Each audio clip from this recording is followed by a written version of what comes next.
Hello everyone, आज फेरि पनि म चाहिँ छेत्री ड्रेसको सेटहरू चाहिँ रेडी गर्दैछु। पहिलाको भन्दा आजको ड्रेसको कपडा चाहिँ अलिकति फरक छ, धेरै फरक त छैन, अलिकति फरक छ। यो बोर्डरहरू छ, जुन चाहिँ साडी र चोलीहरूको बोर्डरहरूमा चाहिँ पहिला ग्रिन थियो भने अहिलेको चाहिँ रेड छ। तर यो कपडाको डिजाइन पनि मलाई एकदमै मन पर्यो। आज पोखराबाट चाहिँ एकजना म्याम आउनुभएको थियो, मलाई चाहिँ यो कपडाको डिजाइन चाहिँ मन पर्यो। मलाई यसको चाहिँ साडी, ब्लाउज अनि चोली पछौरी पटुको चाहिँ सिलाएर रेडी गरेर राखिदिनु न ल भन्नुभएको थियो।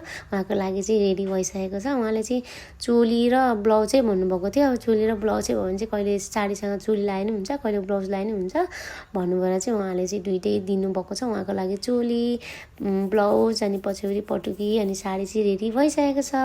यदि हजुरलाई नि यो ड्रेसहरू मन पर्यो भने चाहिँ हामी देश विदेश सबै ठाउँ डेलिभर गर्छौँ र नेपालमा पनि हजुरहरू घरै बसी हजुरको साइज दिनुभयो भने चाहिँ हजुरको साइज अनुसार चाहिँ हामी रेडी गरेर डेलिभर गर्छौँ है। यदि हजुरलाई पनि यो ड्रेसहरू चाहिँ मन पर्यो भने मलाई म्यासेज गर्नु होला, कमेन्ट गर्नु होला। मेरो इन्स्टा अथवा वाट्सएपमा मलाई डाइरेक्ट कल पनि गर्नु सक्नुहुन्छ।